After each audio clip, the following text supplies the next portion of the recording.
Exodus chapters 4 through 6. Moses answered, "What if they won't believe me and will not obey me, but say, 'The Lord did not appear to you'?"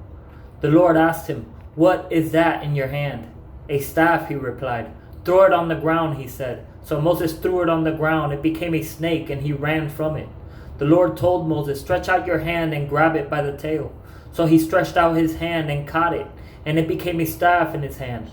"This will take place," he continued, "so that they will believe that the Lord, the God of their ancestors, the God of Abraham, the God of Isaac, and the God of Jacob, has appeared to you." In addition, the Lord said to him, "Put your hand inside your cloak." So he put his hand inside his cloak, and when he took it out, his hand was diseased, resembling snow. "But put your hand back inside your cloak," he said. So he put his hand back inside his cloak, and when he took it out, it had again become like the rest of his skin. If they will not believe you and will not respond to the evidence of the first sign, they may believe the evidence of the second sign. And if they don't believe even these two signs or listen to what you say, take some water from the Nile and pour it on the dry ground. The water you take from the Nile will become blood on the ground. But Moses replied to the Lord, "Please, Lord, I have never been eloquent, either in the past or recently, or since you have been speaking to your servant, because my mouth and my tongue are sluggish." The Lord said to him, "Who placed a mouth on humans? Who makes a person mute or deaf, seeing or blind? Is it not I, the Lord? Now go, I will help you speak, and I will teach you what to say." Moses said, "Please, Lord, send someone else." Then the Lord's anger burned against Moses, and he said, "Isn't Aaron the Levite your brother? I know that he can speak well, and also he is on his way now to meet you. He will rejoice when he sees you. You will speak with him and tell him what to say. I will help both you and him to speak, and will teach you both what to do.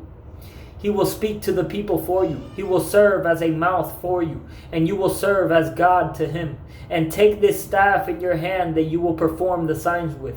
Then Moses went back to his father-in-law Jethro and said to him, "Please, let me return to my relatives in Egypt and see if they are still living."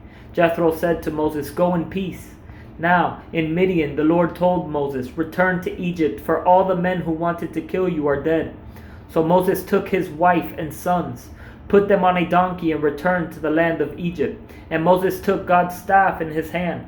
The Lord instructed Moses, "When you go back to Egypt, make sure you do before Pharaoh all the wonders that I have put within your power. But I will harden his heart so that he won't let the people go.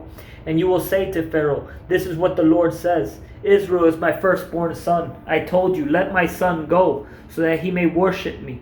But you refused to let him go. Look, I am about to kill your firstborn son.'" On the trip at an overnight campsite, it happened that the Lord confronted him and intended to put him to death.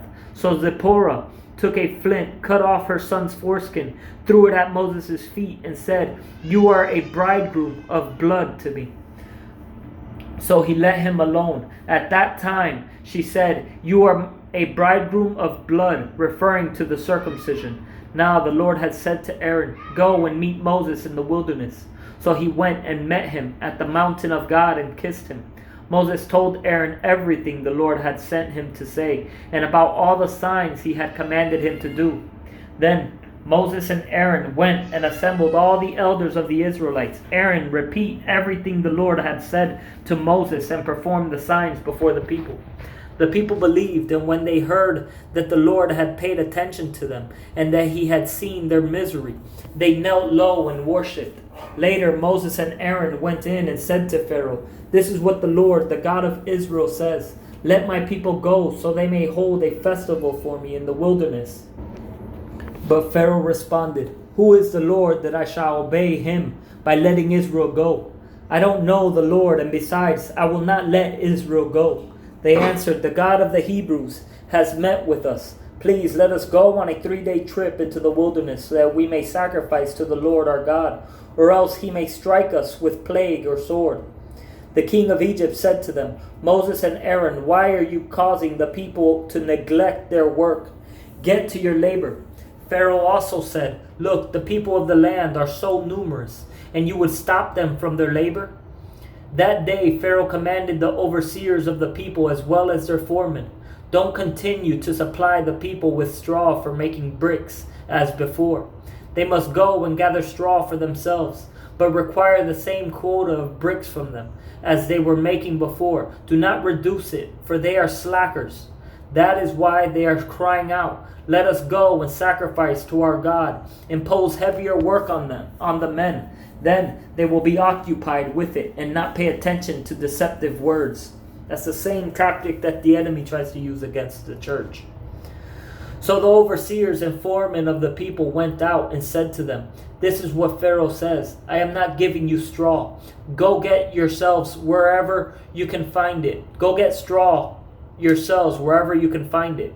But there will be no reduction at all in your workload." So the people scattered throughout the land of Egypt to gather stubble for straw. The overseers insisted, "Finish your assigned work each day, just as you did when straw was provided."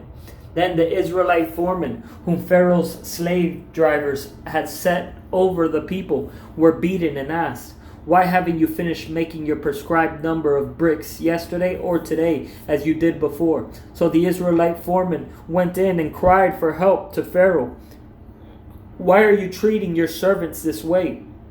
No straw has been given to your servants. Yet they say to us, 'Make bricks.' Look, your servants are being beaten, but it is your own people who are at fault." But he said, "You are slackers, slackers. That is why you are saying, 'Let us go sacrifice to the Lord.' Now get to work. No straw will be given to you, but you must produce the same quantity of bricks." The Israelite foremen saw that they were in trouble when they were told, "You cannot reduce your daily quota of bricks." When they left Pharaoh, they confronted Moses and Aaron, who stood waiting to meet them. "May the Lord take note of you and judge," they said to them, "because you have made us reek to Pharaoh and his officials, putting a sword in their hand to kill us." So Moses went back to the Lord and asked, "Lord, why have you caused trouble for this people? And why did you ever send me? Ever since I went into Pharaoh to speak in your name, he has caused trouble for this people, and you haven't rescued your people at all." But the Lord replied to Moses, "Now you will see what I will do to Pharaoh. Because of a strong hand he will let them go, and because of a strong hand he will drive them from his land." Then God spoke to Moses, telling him, "I am the Lord. I appeared to Abraham, Isaac, and Jacob as God Almighty, but I was not known to them by my name, the Lord. I also established my covenant with them to give them the land of Canaan, the land they lived in as aliens. Furthermore, I have heard the groaning of the Israelites, whom the Egyptians are forcing to work as slaves, and I have remembered my covenant. Therefore tell the Israelites, I am the Lord, and I will bring you out from the forced labor of the Egyptians and rescue you from slavery to them. I will redeem you with an outstretched arm and great acts of judgment. I will take you as my people, and you will be there, and I will be your God. You will know that I am the Lord your God, who brought you out from the forced labor of the Egyptians. I will bring you to the land that I swore to give to Abraham, Isaac, and Jacob, and I will give it to you as a possession. I am the Lord." Moses told this to the Israelites, but they did not listen to him because of their broken spirit and hard labor.